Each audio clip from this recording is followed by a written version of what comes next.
Muitas são, Senhor, meu Deus, as maravilhas que tens operado para conosco, e os teus pensamentos não se podem contar diante de ti. Eu quisera anunciá-lo e manifestá-lo, mas são mais do que podem contar. Pode tomar assento. Aleluia, Pai. Toda a atenção, irmão. Glória a Deus, glória a Deus. Irmãos, eu estava, não na cidade que eu estou agora pastoreando, na cidade de Livramento, mas eu estava, irmãos, na cidade de Pedro Osório, aonde eu pastoreei 20 anos ali uma igreja. E nós acostumávamos lá, vou passar fato real. Nós acostumávamos lá na nossa igreja, quando na semana que antecedia a ceia, a Santa Ceia, eu convocava a igreja, irmãos, para nós fazermos oração. Aleluia. De segunda até domingo pela manhã, que seria o culto de celebração da ceia. E durante esses cultos, sendo oficial ou não, eu sempre levava uma palavra, sempre levava uma palavra. E durante aquela semana eu priorizava, irmãos, a eu mesmo ministrar uma palavra. E quando chegou no sábado, parece que eu já estava vazio. Eu comecei a pregar segunda-feira, terça-feira, quarta-feira, quinta-feira, sexta-feira. Quando chegou no sábado, que seria o último culto, e depois o culto de Santa Ceia, eu preguei no sábado e me esvaziou. E eu entrei em luta, irmão. Entrei em luta e disse assim: meu Deus, que mensagem que eu vou pregar no culto da ceia. E eu orei antes de me deitar, irmãos, como era de costume. Orei antes de me deitar e disse assim: Senhor, me dá uma palavra para que eu possa pregar domingo no culto da ceia, que era um culto só para a igreja. E disse: me dá uma palavra, Senhor. E me deitei, irmãos, preocupado, porque o dia ia amanhecer e eu teria que ter uma palavra. E pregar para a igreja, irmão, não é apenas, como dizer assim, criar ideias e aplicar, porque pregamos para pessoas que têm conhecimento, pessoas que estudam a Bíblia, que sabem. E eu comecei a me preocupar e dormi preocupado. E durante o período que eu dormi, nunca na minha vida tinha acontecido coisa igual, de Deus me mostrar a Bíblia Sagrada e eu ler a Bíblia Sagrada na minha frente, Deus colocando na minha frente. Nunca tinha acontecido de eu ter uma visão, irmãos, lendo a Bíblia Sagrada, lendo as páginas da Bíblia Sagrada. E eu dormindo, Deus me deu uma visão. E Deus me mostra, irmão, como eu estivesse numa roda, como eu estava em cima de uma roda, e eu olhava aquela roda, era como uma moeda, ela bem amarelinha, irmãos, como fosse uma moeda, aquelas moedas bem novinhas quando saem, aquelas moedas, e eu estava ali em cima daquela roda, e eu olhava para aquela roda assim e pensava assim, por que eu estou aqui em cima desta roda? E eu olhava aquela roda assim, era aproximadamente 1 metro de largura, aquela roda redonda. E eu olhava para aquela roda e dizia: por que eu estou fazendo aqui? E aí de repente me clarei assim diante da minha visão. Eu olho, era uma lama em volta daquela roda. Aquela lama, eu olhava para a direita, era lama, eu olhava para a frente, era lama, olhava para a esquerda, era lama. E eu olhava assim, irmão, e de repente a minha visão ultrapassou aquela camada de lama, e eu via pessoas, seres humanos, irmãos, naquela lama, naufragaram naquela lama. E começou a me dar uma aflição no meu peito. O meu coração começou a disparar. E eu pensava em olhar para aquelas pessoas, irmão, e aquelas pessoas dentro daquela lama. E aquelas pessoas faziam assim, ó, em câmara lenta, bem lentamente. Aquelas pessoas faziam assim, ó. Queriam se agarrar em alguma coisa. Só que o movimento, irmãos, que eles faziam, tentando se agarrar em alguma coisa, em vez de eles saírem daquela lama, eles afundavam mais para baixo. Afundavam mais para baixo. E eu começava a olhar, irmãos, e era gente para tudo quanto é lado. Era gente ao lado direito, lá na frente, assim, ó, tudo naufragado naquela lama. E eles fazendo assim, ó, lentamente, faziam assim, e olhavam para cima assim, queriam se agarrar em alguma coisa. E eles naufragavam mais para baixo. E o meu peito fazia assim, tum, tum, tum, tum, tum. E eu dizia assim, eu vou ter que ajudar essas pessoas. Eu disse, mas eu não posso sair daqui, porque é o único lugar firme. É o único lugar firme. Eu pensava, eu estava naquela moeda, era 1 metro, era poucos centímetros que eu tinha de firmeza. E aí, irmãos, aquelas pessoas, quando saía daquela camada de lama, descia para um precipício abaixo. Era um buraco, irmãos, sem fim, não tinha final aquele buraco. As pessoas saíam daquela lama, irmãos, e quando saía daquilo ali, porque aquilo ali ainda afirmava eles. Eles estavam naquela lama e eles faziam assim, ó, né, para tentar sair. Cada movimento eles iam mais para baixo. Mas enquanto eles estavam na lama, eles estavam ainda lutando para sair. Só que terminava aquela camada de lama e era um precipício enorme para baixo. E aquelas pessoas caíam assim, irmão, e eu olhava que as pessoas se sumiam na minha visão. E cada pessoazinha ia caindo para lá e nenhum eu conseguia ajudar.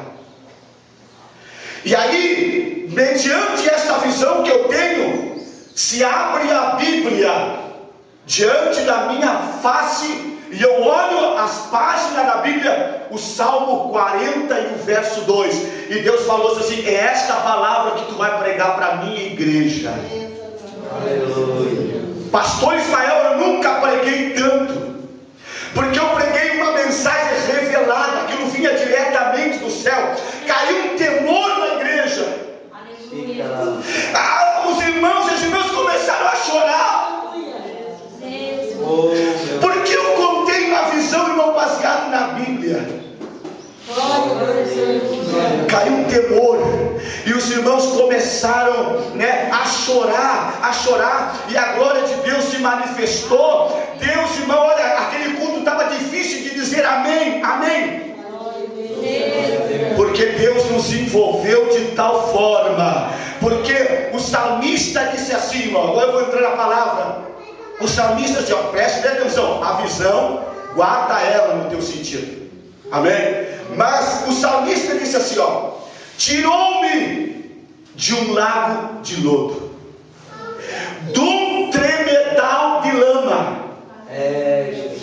Aonde o salmista estava, irmão, ele teve o privilégio que na minha visão ninguém teve. O salmista, ele teve um privilégio que mediante a minha visão ninguém teve: ser tirado dali.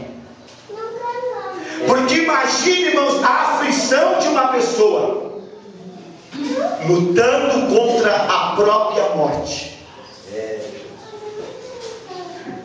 E naquele momento, irmão, que não tem um familiar, que não tem um amigo, que não tem, irmãos, quem você possa contar, chega, como ele assim, ó, uma mão misteriosa vai lá no teu encontro Aleluia. e te arranca de lá.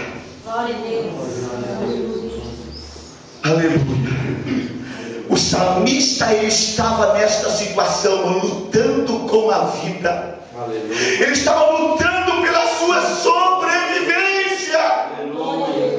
E ele sabia que daquela situação ele não conseguia mais sair. Deus. Mas alguém, a Bíblia diz, tirou-me. E ele não expressa quem tirou-me. Mas dai-nos entender, irmãos, nós que somos leitores da Bíblia, que somos conhecedores da Bíblia, sabemos que não é qualquer pessoa para tirar alguém nesta situação. Precisa uma providência divina na vida do ser humano. E o salmista diz, ó, tirou-me de um charco de lodo, de um tremedal de lama. Sabe o que eu entendo aqui nesta palavra? Era para ele valorizar e reconhecer da onde ele foi tirado. Glória a Deus. Meu irmão, minha irmã, eu estou pregando aqui para pessoas crentes, pessoas que já tiveram experiências com Deus na sua vida. E eu te pergunto nesta noite, nesta tarde, eu quero direcionar palavras sobre pessoas aqui, né? Qual é a situação que você se encontrava quando Deus foi ao teu encontro? A minha mãe, sabe qual é a situação que ela estava quando Deus foi ao encontro dela? Mesmo na sua ignorância, ela estava cancerosa, desenganada pela medicina, condenada à morte. E Deus se compadeceu dela, foi lá, curou aquele câncer, porque Deus tinha propósito na vida da minha mãe, Deus tinha propósito na minha vida. E por isso eu estou aqui hoje, ocupando essa tribuna e dizendo que o mesmo Deus que tirou o salmista, Ele está aqui nesta tarde.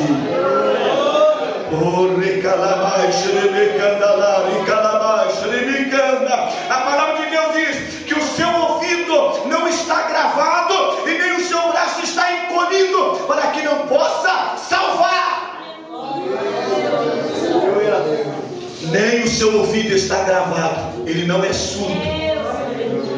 Quem sabe você pode até questionar comigo, diz assim, pastor, você está falando que Deus faz, mas na minha vida Deus ainda não fez. E eu venho orando, venho chorando e venho intercedendo e até hoje não aconteceu nada. Espera.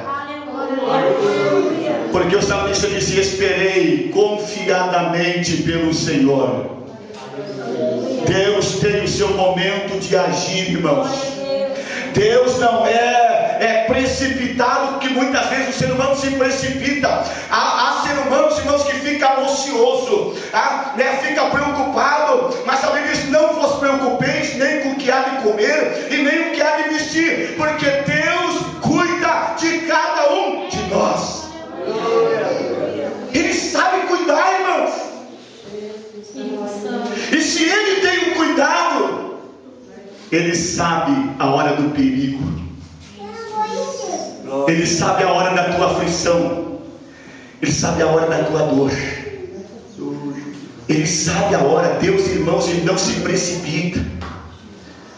Às vezes as pessoas questionam assim, mas pastor, aonde estava Deus, pastor?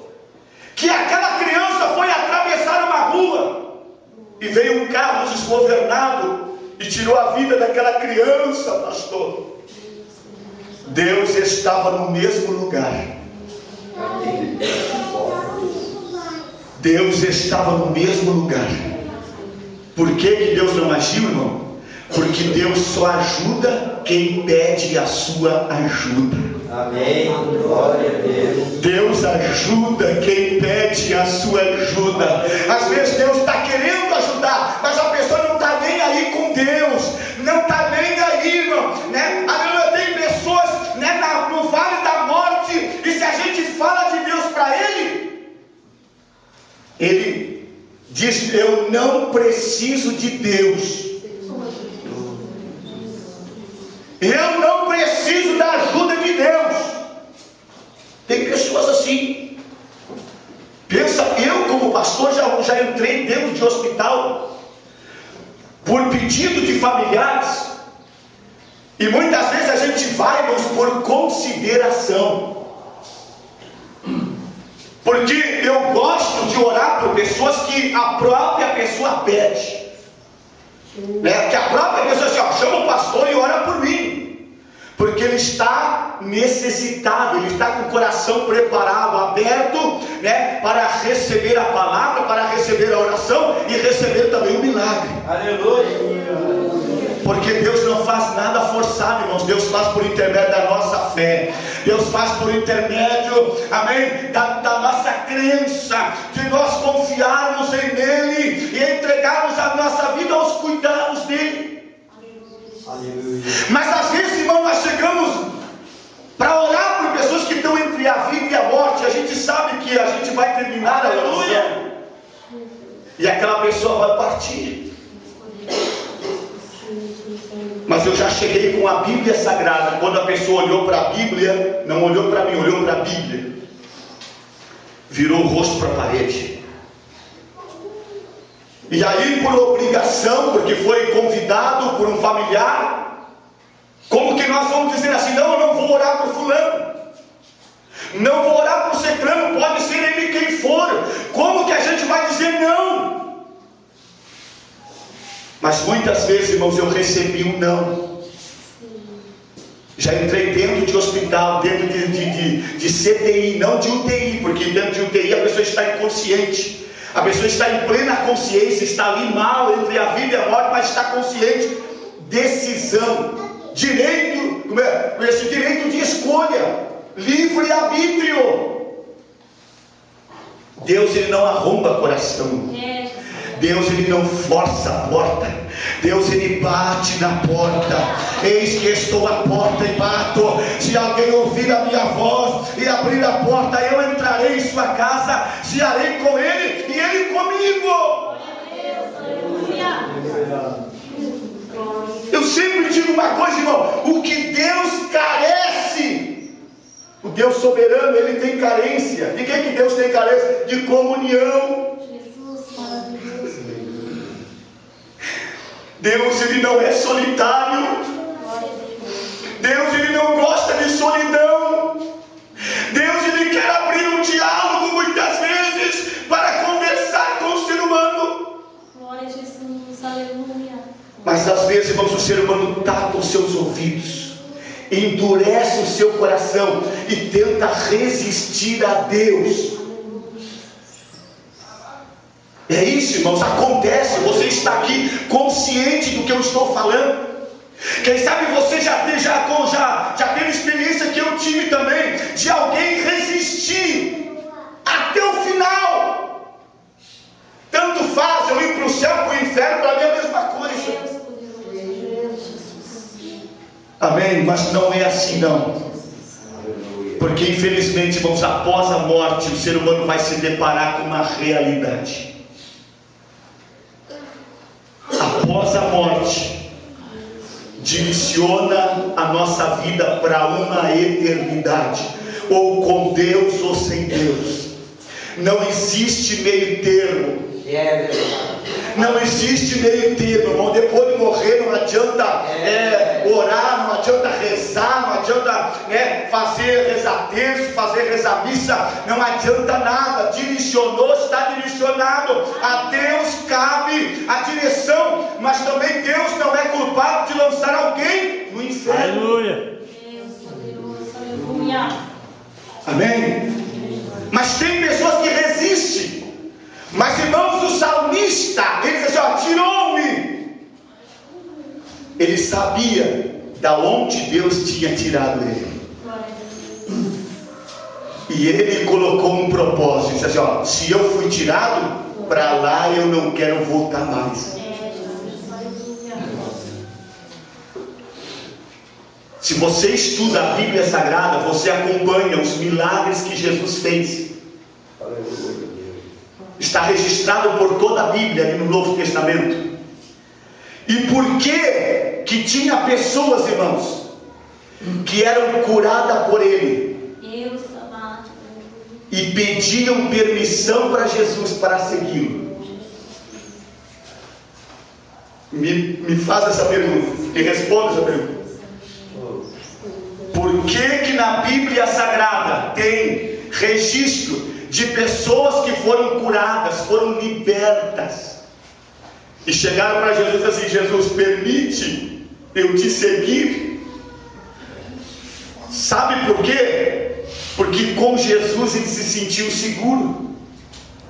Eles tinham medo de voltar àquela vida miserável. Porque, irmão, só sabe quem foi tirado. Uma pessoa que foi curada do câncer sabe que a única cura, quem cura é Deus. Câncer não existe cura. O médico, irmão, se ele faz a aplicação, a quimioterapia, a rádio, mas provoca pior ainda. A pessoa tem queda de cabelo e passa por um processo químico terrível. Mas, irmãos, quantas pessoas já foram curadas por Deus? Aleluia. Olha aqui. Glória a Jesus. Aleluia. Aqui, ó, está a minha marca. Com 13 anos de idade. Eu tive meu pai com 8. Com 13 anos de idade, morando com a minha mãe. As minhas irmãs já eram casadas. O meu irmão já era casado. Eu era o único solteiro.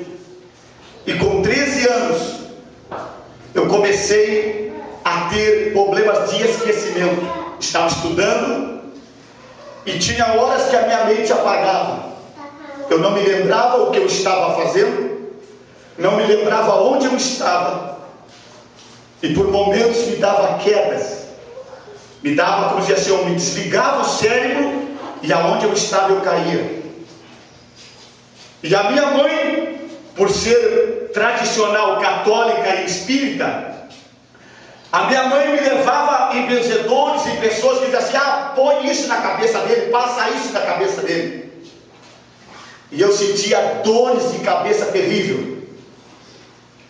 E a minha mãe nunca percebia a gravidade que estava causando, irmãos, na minha cabeça. Era um tumor, só que estava interno.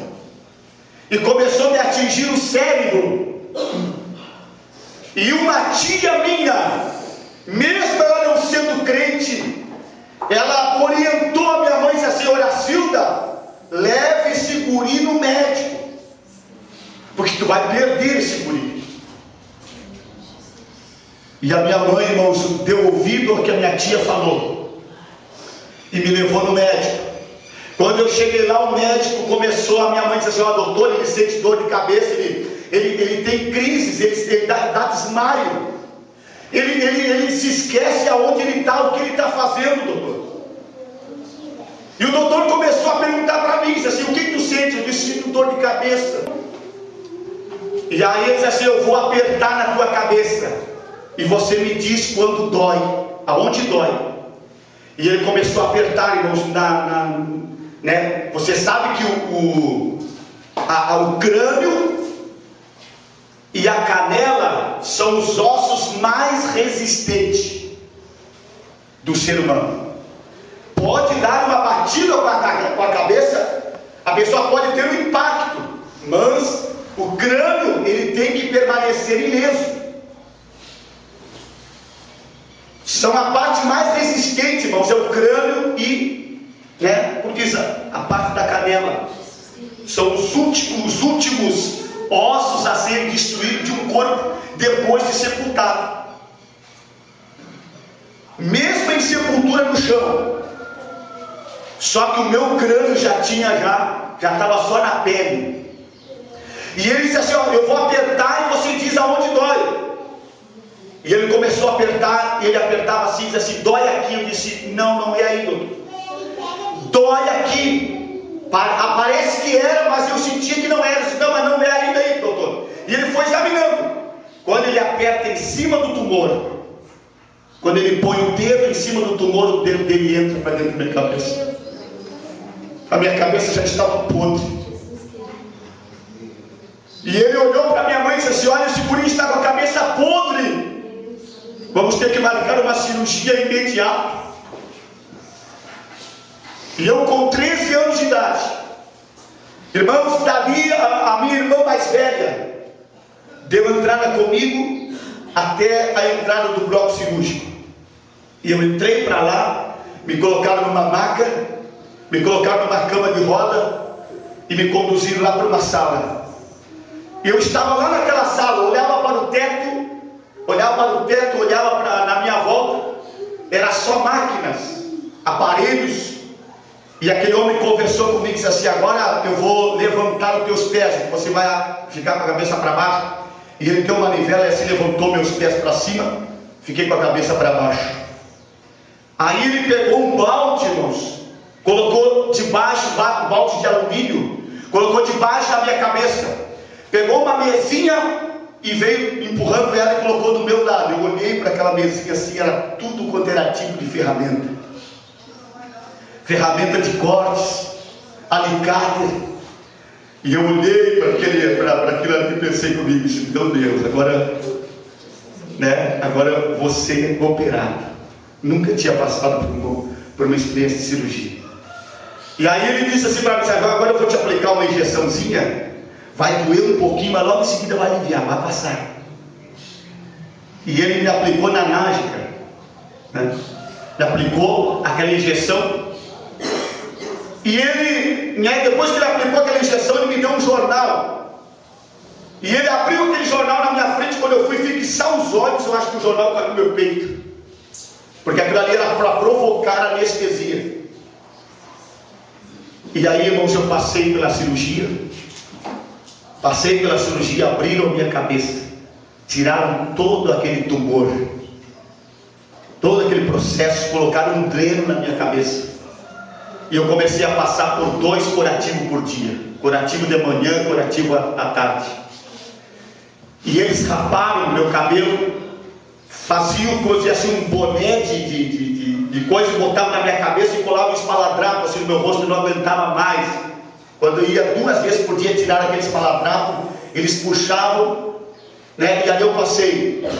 Quando chegou no tempo de tirar o dreno da minha cabeça, porque tem um período,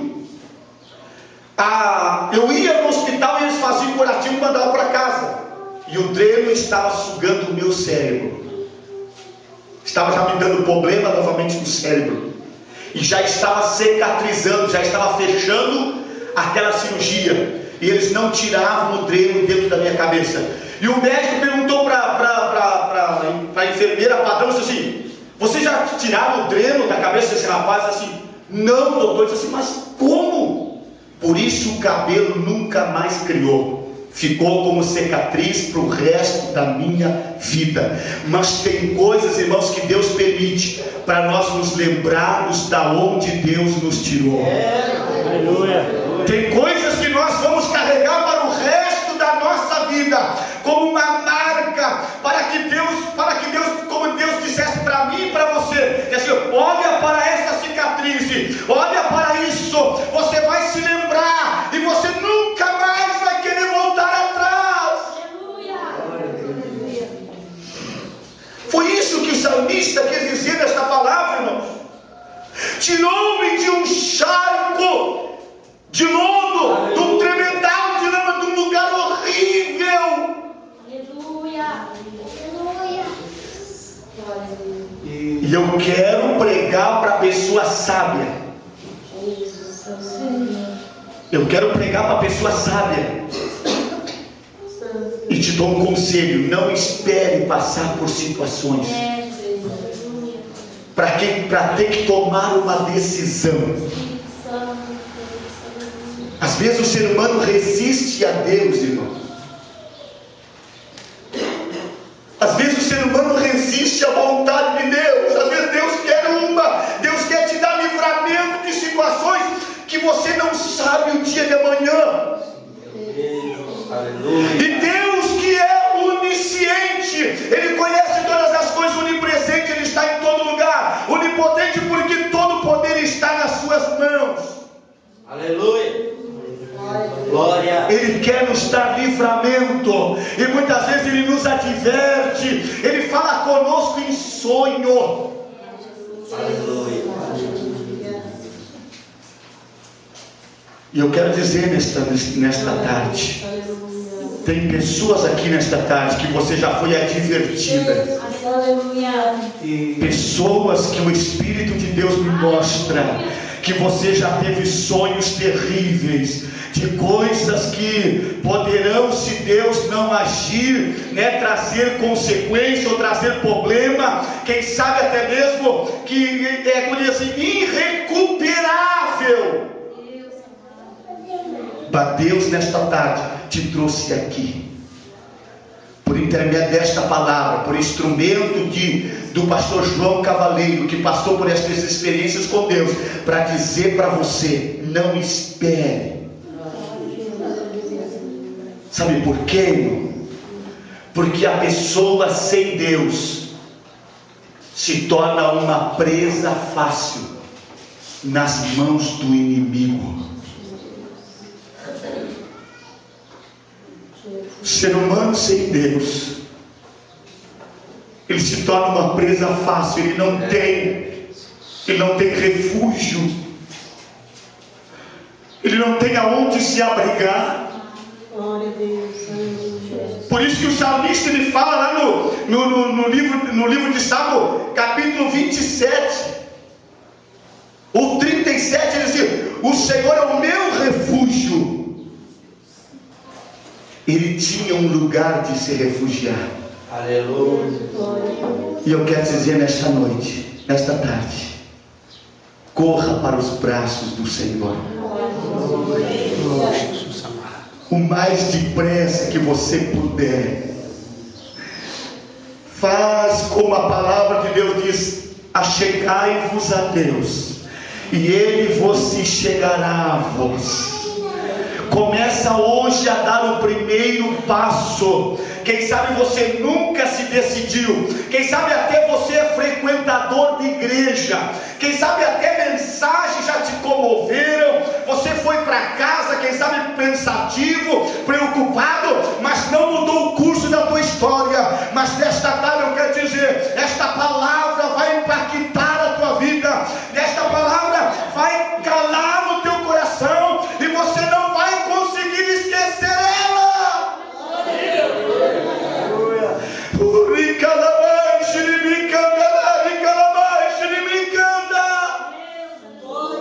Porque não estou falando apenas de algo escrito. Deus me mostrou a realidade. Amém. Glória. Deus me mostrou, irmão. Amém? Amém? Eu não estou pregando só para você, mas Deus já pregou para mim. Deus já falou para mim. Eu cansei de sofrer, irmão, sem Deus. Hoje eu entreguei a minha vida. Mesmo que Deus chega para mim e diz assim: João, passa por aqui, João. Pode ter espinho, pode ter pedra. É melhor passar com Deus do que sem Ele. É melhor. É melhor passar com Deus, irmãos, do que sem Ele. É melhor. Pode até pisar em pedregal, pode até pisar em espinho, pode até machucar os teus pés, mas o Senhor vai dizer assim: não temas, eu sou o teu Deus, eu te ajudo, te sustento com a destra da minha justiça. Deus, Ele diz para cada um de nós: não temas nesta tarde, porque Ele é o teu Deus. Você quer esse Deus como teu Deus? Você quer esse Deus como teu Deus? Eu não estou falando de uma imagem, eu não estou falando de uma fantasia criada pela mão humana, mas estou falando de um Deus vivo, irmãos, que Ele está no céu e nós estamos aqui nesta terra. Mas quando nós precisamos e clamamos por Ele, Ele está pronto a nos ajudar.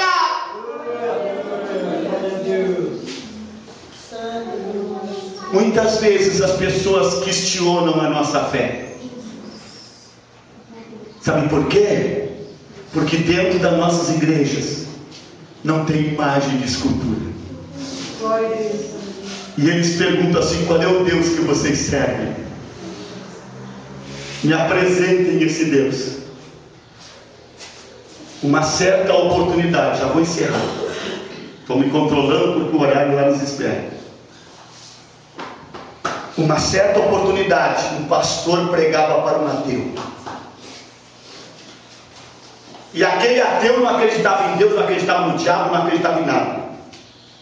Se assim, isso aí é fantasia, vocês criam uma imaginação e querem fazer uma lavagem cerebral na mente das pessoas. Então me mostra o teu Deus. E aí o pastor, como diz assim, inspirado pelo próprio Deus, queria provar para aquele ateu que Deus existia. E o pastor pregava para aquele homem, não adiantava: você me mostra o teu Deus, me dá prova que o teu Deus existe.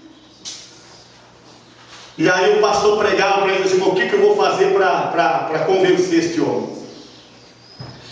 Falar não adianta, já preguei para ele, não adianta. O que eu vou fazer? E aí Deus deu sabedoria para o pastor. Aí o pastor pega uma laranja, pega uma faca, e ele vai descascando aquela laranja e se aproximando do ateu. E ele descasca, cumprimenta o homem, cumprimenta, e aí como é que está? Tudo bem? Ele disse: tudo bem. Ele disse, não dizia graças a Deus. E tudo que o pastor dizia: olha, comigo também está tudo bem, graças a Deus. E o pastor sempre queria enfatizar Deus na vida dele. E o pastor vai descascando a laranja, o pastor descasca a laranja conversando com o homem. E quando ele descasca aquela laranja, ele corta o gomo, pega aquela laranja e prova aquela laranja. E o Espírito de Deus assim, faz a pergunta para ele: que gosto tem esta laranja? E o pastor olhou para o ateu e disse assim: que gosto tem esta laranja? E assim: como é que eu vou te dizer se eu não experimentar, se eu não experimentei? E o pastor olhou para o ateu e disse assim: assim também é Deus. Quantas vezes eu tenho te falado de Deus, quantas vezes eu tenho te falado a palavra de Deus, e você tem resistido a Deus, porque você não tem provado. Mas a Bíblia diz: provar e vede que o Senhor, provar e vede que o Senhor é bom. Amém? Provar e vede que o Senhor é bom. Irmão, você quer fazer prova com Deus?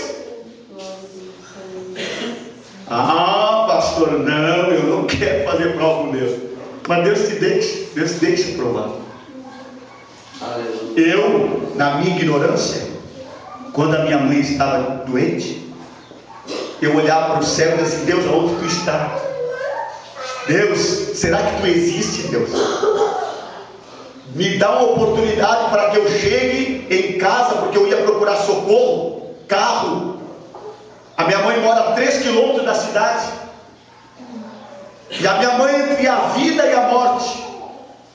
Eu ia procurar socorro e pensava assim: será que quando eu voltar a minha mãe vai estar viva? E eu olhava para o céu às vezes de noite, o céu estrelado. E eu olhava para o céu na minha ignorância assim: Deus, aonde tu estás? Olhava para as estrelas para ver se via um sinal, para ver se via uma estrela se movimentar, para ver se via uma estrela brilhar, fazer algum gesto. E eu olhava entre as estrelas e o céu de noite, eu dizia assim, chorando em lágrimas, assim: Deus, aonde tu estás, Deus?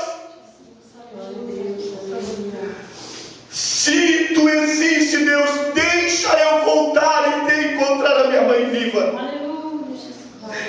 Deus nunca me provou que Ele existia, mas Deus me provou quando Ele curou a minha mãe. Amém? Deus, meus irmãos, não, Ele é como diz assim, ó, Ele é invisível. Ninguém viu a Deus e permanece vivo. Na minha ignorância eu queria ver Deus, e assim, Deus lá do trono, diz assim: homem, eu não quero te matar, eu não quero que você morra, porque o ser imortal não tem condições de ver a Deus. Sabe de que maneira que Deus se revela? Primeiro, pela natureza. Você quer saber ou descobrir se Deus existe? Quem é o Criador de todas essas coisas? Olha a imensidão. Será que existe alguém intelectual, sábio sobre a terra, que fez o céu, que fez a terra, irmão, que criou o homem? Olha para o feto que está sendo gerado no ventre da sua mãe, como ele nasce, como ele se cria, sem usar osso, sem usar carne, ser formado de nada, apenas um feto. E sabe o que Deus diz, irmãos? Eu sinto graça aqui nesta tarde, pastor. Está sendo difícil encerrar esta reunião.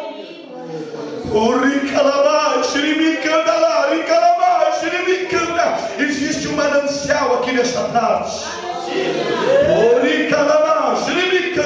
Deus está se revelando, irmão, para mim e para você, por intermédio desta palavra.